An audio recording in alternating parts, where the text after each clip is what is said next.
Isang pinagpalang araw po sa lahat po ng mga mag-aaral at narito po tayo sa huling tatlong paksa para sa ikalawang markahan ng Filipino 9. Kumbaga ang gagawin natin ay isa lamang pong pagbabalik-tanaw. Halina at ating pag-usapan ang tatlong paksang ito. Una rito ay ang sanaysay, ngunit ang pinaka-focus natin ay mga pahayag na ginagamit sa pagpapahayag ng opinyon. Batid nating lahat na ang sanaysay ay isang maikling sulatin na naglalahat ng matalinong kuro at makatwi ng paghahanay ng kaisipan. Naglalahat din ito ng personal na pananaw ng manunulat tungkol sa isang paksa. Bukod dito may dalawang uri nito, formal at di formal. Ang focus natin kasi dito ay ang mga pahayag na ginagamit, lalo na pagka gumagawa ka ng isang sanaysay. Mahalaga sa pakikipagtalastasan ng pagbibigay ng saloobin o ideya sa isang paksa o sa isang napapanahong issue. Sa pagbibigay ng opinyon, matibay na paninindigan at mungkahi ang naipaparating sa kinauukulan ang ating saloobin o damdamin. At kung titingnan po ang mga sumusunod na mga parirala o mga pangusap, sa aking palagay ay magagamit po natin ito kapag tayo po ay gumagawa ng mga ganitong sulatin, gaya ng mga sumusunod. Sa tingin ko, sa aking palagay, sa aking pananaw, kaya lamang nakatutuwang isipin, mapanghahawakan para sa akin, sa aking pahayag, kung ako ang tatanungin, sa ganang akin, kung tutusin, higit naming. Yan po yung mga salita higit naming mapanghahawakan pa.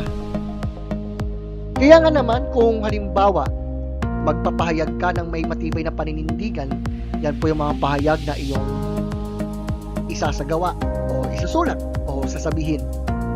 Siyempre po, sa pagbibigay ng matibay na paninindigan, mayroon din pong mga pahayag na tulad nito. Kung inyo sanang mamarapatin, sa kabilang banda, ganito ang dapat. Bilang karagdagan, ibig kong magbigay ng halimbawa. Hindi lamang ganoon. Mas pinanaligan ko ito kaysa, pero kung tutusin, mas kinikilingan ko ito kaysa. Bilang pagwawakas, pahintulutan ninyong tapusin ko ng ganito. At may ilang mahalagang punto na sa palagay ko ay. At bukod po sa mga nabanggit na ito, mayroon din mga pahayag na nagbibigay mungkahi katulad ng maaari bang gusto mong talakayin natin ang pwede bang kung ipahintulot ninyo, iminumungkahi ko, pinapangalawahan ko ang mungkahi.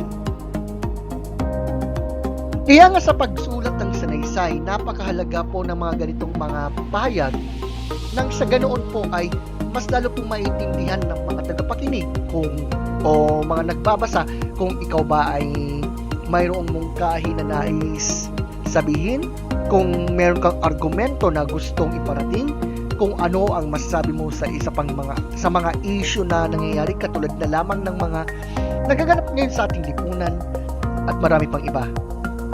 Magbalik tanaw naman tayo sa maikling kwento.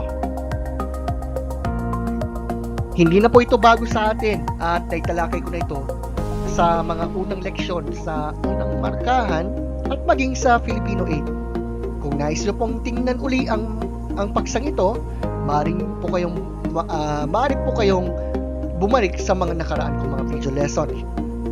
Gayunman, ang focus natin ay ang pagbabalik tanaw. Gaya po ng ating nalaman, ang maikling kwento ay isang kathang pampanitikan na nagsasalaysay ng pang-araw-araw na buhay na may ilang tauhan, may isang tiyak na pangyayari at may isang kakintalan. Ngayon, tingnan po naman natin ang mga anyo ng maikling kwento. Meron po tayong mitolohiya na may kaugnayan sa paniniwala ukol sa mga tauhan na karaniwan o mga Diyos at Diyosa. Alamat, ito po ay mga kwentong nagsasalaysay ng pinagmulan ng isang bagay o lugar. Pabula, mga hayop po ang pangunahing tauhan dito. Parabola, madalas mababasa po natin yan sa Bible o Biblia. Kwentong bayan, makatang-isip na kwento na kumakatawan sa pag-uugali at mga uri ng mamamayan sa lipunan. Sabihin natin yung kay Juan Tamad, halimbawa. At Dagli, maikling salaysay na nangangaral ng lantaran na mumuna, nagpapasaring at nanunuligsa.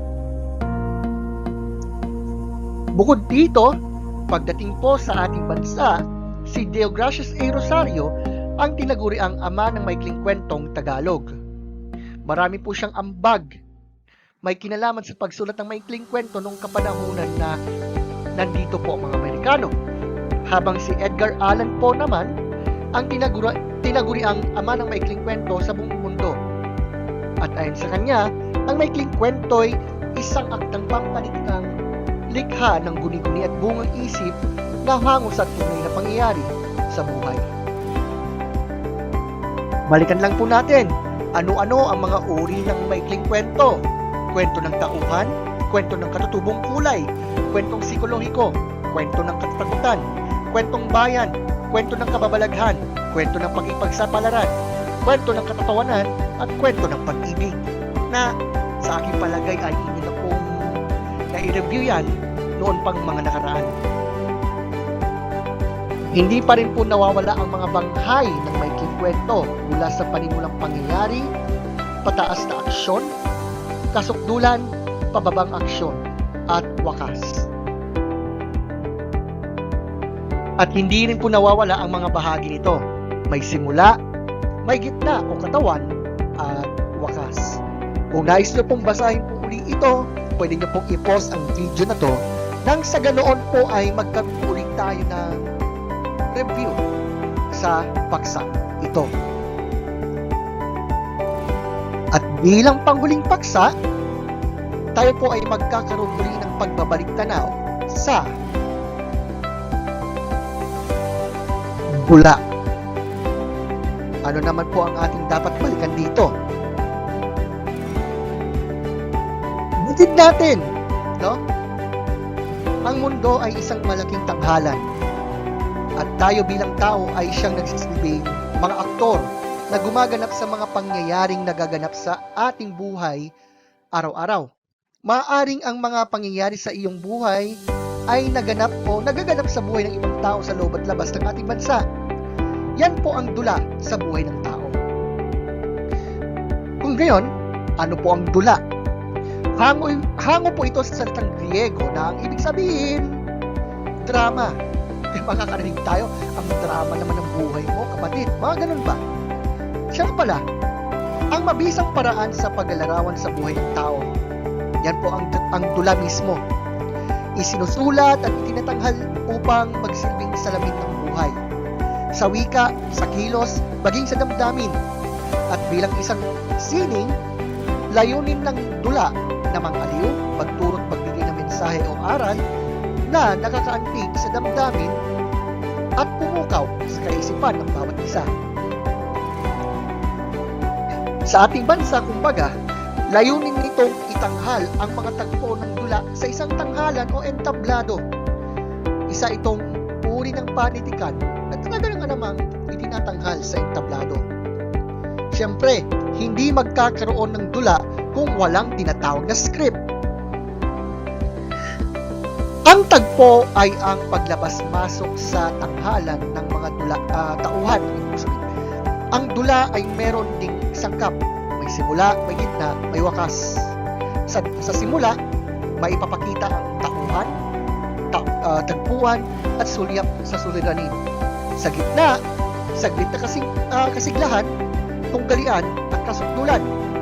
Sa wakas naman, kakalasan at kalutasan. Ano-ano po ang mga sangkap ng dula? Siyempre, hindi po mawawala ang mga tauhan na siyang nagbibigay buhay sa isang dula.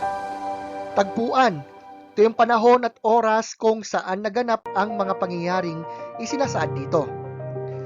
Kapag suliranin ang usapan, mababatid dito sa simula o sa kalagitnaan ng dula na nagsasadya sa mga pangyayari. Maaaring magkaroon ng higit sa isang suliranin ang isang dula. Paano naman tong saglit na kasiglahan? Ito ang saglit na paglayo o pagtakas ng mga tauhan sa suliraning ikinakaharap. Tunggalian. Ito po ay maaaring sa pagitan ng mga tauhan laban sa kanilang paligid, tauhan laban sa sarili. Maaaring magkaroon ng higit sa isang tunggalian ang isang dula. Hindi rin po mawawala ang kasukdulan. Ito po kumbaga ang pinakamatindi o pinakamabugso ang damdamin ng tunggalian. Ang pagpakakalasan naman, hindi po yan kalakasan, no? Kakalasan, pasensya na po sa maling pag-type. Unti-unting natutukoy ang kalutasan sa suliranin ng tunggalian sa dula. At panghuli, wakas o kalutasan. Natatapos dito at nalulutas ang mga suliranin at tunggalian sa dula. At kung titingnan po natin, narito lang naman ang mga elemento nito. Script, aktor, tanghalan, direktor, at manonood. Ang mga paksang nabanggit natin ay tila baga isang pagbabalik tanaw na kung saan maaari nyo pong i-review po ito sa inyo pong mga aklat o kwaderno o maging sa mga video lessons na nagawa ko na dati o kaya sa iba pang mga video lessons na pwede nyo pong mapanood online. Sa pangyayaring ito, nawa sa darating na ikalawang markahang pagsusulit ay magkaroon po tayo ng mga masusing pagre-review sa mga paksang ito. Hangad ko na mayroon po tayong natutunan sa mga paksang ating prinesenta. Maraming salamat sa inyong lahat. Magkita-kita ulit tayo sa susunod na video lesson.